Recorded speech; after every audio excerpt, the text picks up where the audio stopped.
Hey everybody, welcome to another episode of Classes of Mail.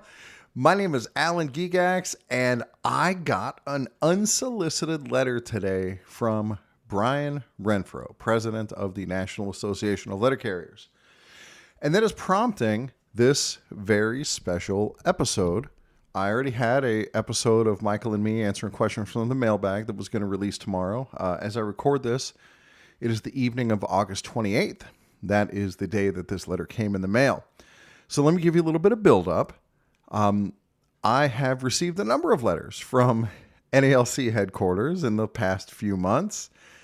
You guys, if you've been following along, you probably know about all of them, like the victory that we had over our branch good old boys about our rerun of the election that came from the National Committee on Appeals. We had the overturn of Michael's and my defamation conviction that came from the National Committee on Appeals. We had presidential rulings about the election.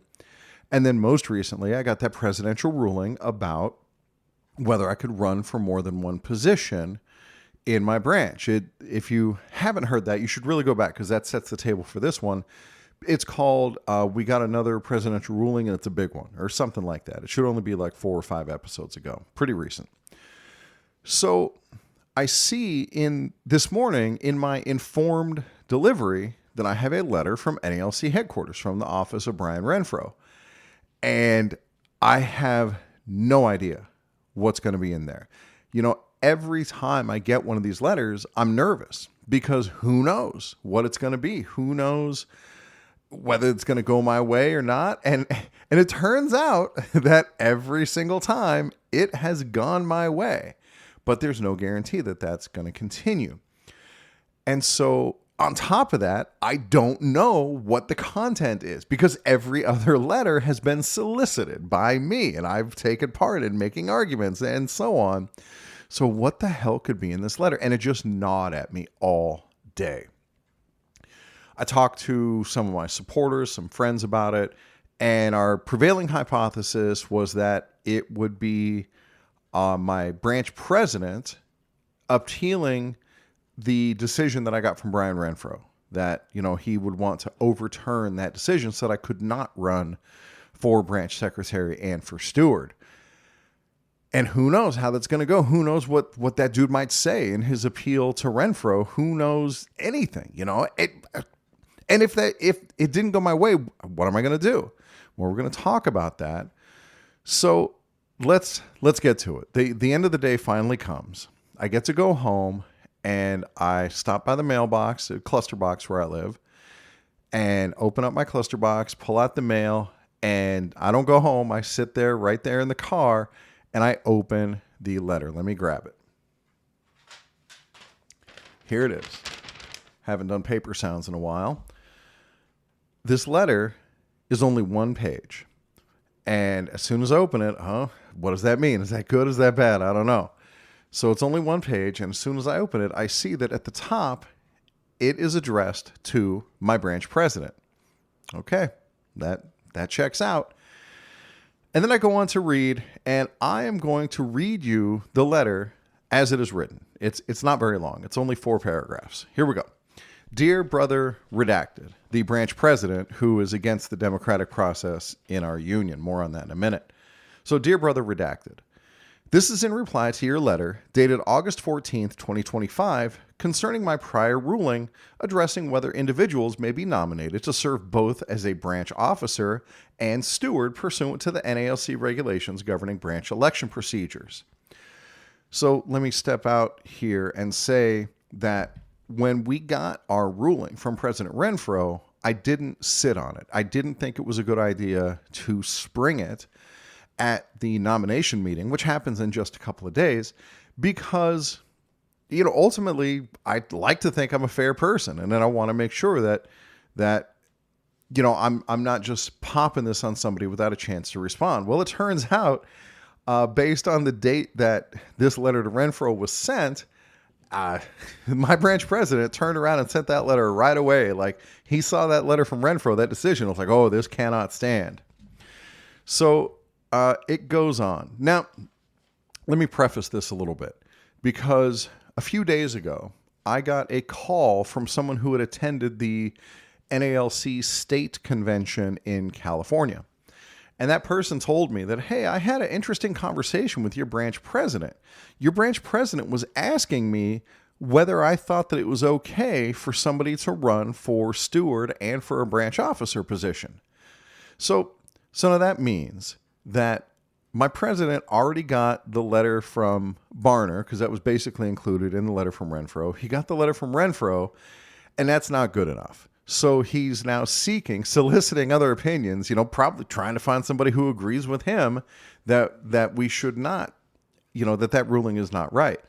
Well, the person who called me to tell me about it also said to my branch president, no, that's what the Constitution says and the election rules. Yeah, as long as it's not a branch officer, you can't hold two officer positions, but yeah, you could serve as a steward and as an officer.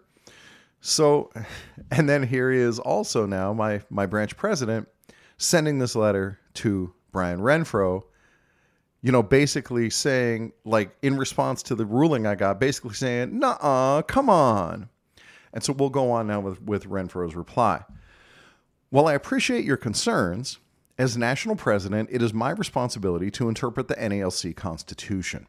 In my prior ruling, I explained that neither the National Constitution nor the RGEP, Rules Governing Election Procedures, prohibit simultaneous service as both a branch officer and a steward, where the steward position is not treated as a branch office under the bylaws.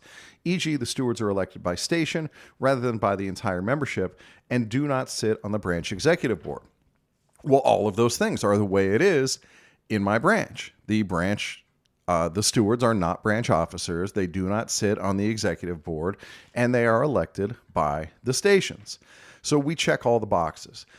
So this is where Renfro took his big, bold marker and basically wrote, redacted, can go fuck himself. He was wrong again. And when I got to that part of the letter, it was so satisfying to have that, to not know, to have all those nerves. Like, oh, what is this going to say? Is this going to throw everything into turmoil? And then to see that, yeah, once again, we're right. And we're being ruled right and found right again. And to me, it's not so much about being right, is that this is my honest interpretation of the bylaws. And they should be interpreted, like that we should abide by what it says in the bylaws. The bylaws are written that way for a reason, and we'll talk about those reasons in just a minute. But let me go on to the next part of the letter. Renfro goes on. However, my ruling expressly noted that the branch bylaws themselves may prohibit dual service as an officer and a steward, but that it would not be appropriate for me as national president to resolve any issues about the meaning of the bylaws. Such disputes must be resolved in the first instance at the branch level. So we have our branch bylaws. I've obviously read the branch bylaws, and I would like to think, it says that the bylaws may say that you can't be a steward and an officer. Do my branch bylaws say that? No, of course they don't. If they did, I wouldn't be sending this in. Not only that, but we have officers who serve as stewards right now in our branch. And so, that's yet another avenue of argument that is closed off. So Renfro goes on, the last paragraph. As branch president, you have the authority to rule on the meaning of the bylaws. Your ruling may be appealed to the branch under Article 11, Section 1 of the NALC Constitution. The branch's decision may be appealed to the National Committee on Appeals pursuant to Article 11, Section 2 of the Constitution. Once again, neither this letter nor my previous letter to Brother Gigax should be read to reflect any view as to the interpretation or application of the branch bylaws. Yeah, so that's where we are. So now what's going to happen? Presumably this will shut him up. This will satisfy, yes, Alan's right. You can do this. You can do both. And thanks again to Fred Woodley and the guys out in New York, Brian Gutierrez and Carlton Pinto, and a few others who were like, yeah, of course you can run for both. What kind of stupid question is that? So, here we have this branch president, my branch president, President Redacted, who is so bothered by the fact that I might be able to run for both of these positions that he's going through all of this to try to prevent it. And to what end? Think about what we're supposed to be as a union, that we are supposed to be this fraternal organization and this democratic organization. And the person who called me to tell me about the conversation he had at the convention with my branch president, after he relayed this conversation to me, we talked for a while about why the Constitution is set up this way. Because if you can only run for branch office and that would prohibit you from being a steward, then it does a couple of things that are unhealthy for the branch. Number one, if you have a really good steward who wants to try to do more for the branch, that holds that steward back. And I can tell you that now, since I got this ruling, we have good stewards who are now going to run for branch officer positions because they don't have to make that choice between serving the people at their station and serving the branch as a whole. And this is obviously a good thing for the branch. The branch should want the most qualified, best people in the positions where they can help the most. And that is what my branch president is standing against with this fight that he's putting on. So the other benefit is that you're able to get more candidates. In the last election, some of the people on the incumbent slate got elected without opposition because people are afraid to run. And so now we have this ruling, more people are stepping up, and I think there's going to be an opposition candidate at every single spot on the ticket, at least one. I'm not positive about that, but it's certainly looking that way. And that's something that is good for democracy. That is healthy for the branch. And that's what my branch president is standing against. And so that means that's what we're up against. Guys, how many times on Classes of Mail have I said the words, this is what we're up against? Well, here it is again. This is what we're up against. And this is the same instinct that, tries to hold meetings at inconvenient times. That's not the case at our branch. Our branch meetings are at 7 p.m., which is nice, and it's kind of in the middle of town. It's not reachable by everybody, but it's something. It's a hell of a lot better than they have in New York, where the branch meetings are at 5 and you don't even get off work by that time. So, that it's something. But this is a branch that still hasn't updated its website, that doesn't have its own newsletter, even though it's called for in the bylaws, that does not do really anything to open the lines of communication and reach out to the members of the branch. And here they are actively trying to hold down potential nominees within the branch and actively trying to stop people from participating in the democratic process within our branch. So, recently we had a breakfast for CCAs that, hey, come on in before you go and do your Amazon Sundays, come on down. We'll give you a free breakfast. And I think it was ostensibly to try to sign them up for the Let It Carry Political Fund. I don't know about that for sure, but whatever. It was this free breakfast. And we had 2 CCAs show up. At least that's the way I heard it. I wasn't there. And I think part of the problem here is that there's no good way to get the word out because the branch doesn't have a mechanism in place to spread the word. And obviously, it's achievable to have a mechanism like that. Such mechanisms exist. I'm using one of them right now. It's more about the will to do it. And that's where we are in this branch. And that's why I'm running. And that's why I'm part of this reform movement, the Branch 2502 Reform Caucus, because the union should be reaching out to its members. The union should be nurturing its members. The union should be embracing its members. The union hall should be a place that's awesome to go, not scary to go. And, that's the change that we need. And thanks to this ruling from President Renfro, hey, credit where it's due. The guy ruled it straight, and he's right. That's the correct interpretation of these rules. Thanks to this ruling, that's going to be more possible. So let's go back to what's the branch president going to do now, President Redacted? it says in there, in that letter, that he still has the right to interpret the bylaws. And while I don't see any valid argument that he can make as to why this should not be allowed, there's always the old standby argument of this is the way we've always done it. And I would not be shocked to see that argument used and, try to hold sway with the retirees and whoever else comes out who, I noticed like when I got fired as a steward and the branch president tried to claim like, oh, it's just automatic. At the end of the 3-year term, you just automatically are removed as an alternate steward. And I asked him in our debate, like, where is that in the bylaws? And he acknowledged it's not in the bylaws, but the branch still voted with him because they're not, Fred Woodley told me, hey, most of the people who go into that meeting, they already know how they're going to vote. And your argument isn't really going to change anything. And then we fast forward to when Michael and I got railroaded. And there was no due process. There was no proper investigation. There was no anything. And we still got found guilty. And that can happen. The branch can just do these crazy things. Now, I got it overturned at the Committee on Appeals. That was another one of our victories of going over their head and saying, no, this process is not right. And we won that appeal.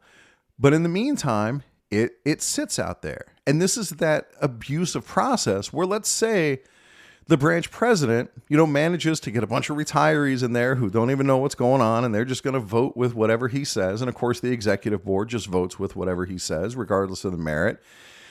And you'd think of all the people they would know better. And I know we hear from insiders that there's a lot of dissatisfaction on that executive board and that they can see I have text message that says, yeah, I see, the mess that's going on down at the Union Hall.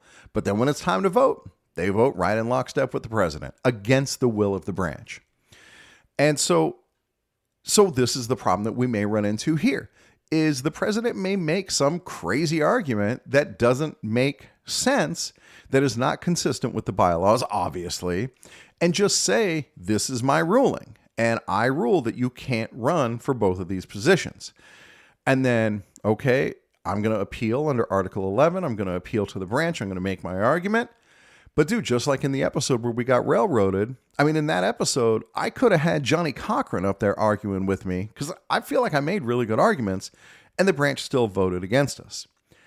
And that could happen. And if that happens, even though they're wrong, even though we have 2 presidential rulings, we have the ruling from Barner, we have a ruling from a business agent, even though that would be demonstrably wrong, it would still successfully deny me my right to run for those positions.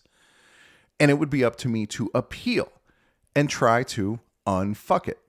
And that's the problem with the system as we have it now, that it can be abused in that way. And it would not shock me at all if my branch president fully intends to abuse it in that way. Why wouldn't he? So if he does this at the meeting, I'm going to have to make a choice. And I know what choice I'm going to make. I don't need to talk about it here. None of this may happen. But for the other half of that choice, for the position that I'm barred from running for, I'm going to have to file an appeal to national. And of course, I'm going to win that appeal. But in the meantime, the election has happened. Somebody else gets voted in. Somebody else gets that position. And I'm left standing there with my dick in my hand, waiting for the appeal to come through. And then when the appeal comes through, then we got to rerun the election again. And in the meantime, the people who are abusing this system stay in their positions. Even if they know they're wrong. I've seen President Redacted stand there with a smug look on his face and say, if you don't like it, file an appeal. And we did. We filed that appeal and we were fucking right. But it doesn't matter. Because A, the entire time that we're waiting for that appeal to come through, the president's getting his way. And then B, once that appeal comes through and the president was wrong, there's no sanction. There's no penalty for violating our rights, keeping us out of the process, doing whatever it is that's happening during that time that we had to appeal, and the whole process is screwed up, and there's no sanction. that sanction in the Constitution is supposed to be applied by the branch. That the branch, you file Article 10 charges, and the branch makes the decision of what they want to do about it. And dude, we did that. We filed Article 10 charges against this president, and he stood up there and said that he was guilty. That, yes, I did do this, and no, I didn't do that, and now I know that that's not the way it's supposed to be. And then the branch, by a fairly close margin, voted him not guilty. And so there's no sanction. And some of the things that he said, oh, now I know that's wrong, and we fixed it, and we're doing it the right way now, are not being done the right way. And, I just found out about another one today that he stood up there in that defense and said, yeah, we weren't doing that, and I know that's in the bylaws, and we're supposed to do that, so we're going to start doing it now. And then I just got evidence today that, no, in fact, they're still not doing that. So, say it one more time, this is what we're up against. I'm going to keep fighting the good fight, and, dude, victories like this keep me going. Victories like this are so satisfying. I can only imagine the frustration down at that union hall when this letter came in and they saw that big bold letters across the middle, President Brother Redacted can go fuck himself. So satisfying. Because again, here's somebody who's trying to disenfranchise me, trying to make it so that I cannot run for a position that I have every right to run for. That is literally what's happening here. He is trying to disenfranchise me so that he can ice me out as the representative that the carriers at my station want. Right? I brought him a petition that showed that every single carrier at my station, except for the president's girlfriend, signed this petition saying that they want me as their steward. He didn't care. So I'm going to keep fighting. Are we going to win this upcoming election? I don't know. We're putting our best foot forward, and we're right about a lot of things. And we know that even people on the inside are dissatisfied with our branch leadership. But are they going to do anything about it? Are the people in Las Vegas, the city carriers in Las Vegas, are they going to vote? I implore you. This is a call to action, as they say in podcasting. If you know anybody in Las Vegas, call them. Please tell them to vote, that the ballots will be coming sometime in early September. Please, for Christ's sake, vote. That's all we need. We just need people to turn out. Thanks for letting me take another little victory lap, guys. It's the best, and I appreciate it. I appreciate you guys listening. I appreciate your positive feedback. All of that stuff makes this possible. You guys are the best listeners. If you have anything else you want to pass along, classesofmail@gmail.com, and I will catch you all next time.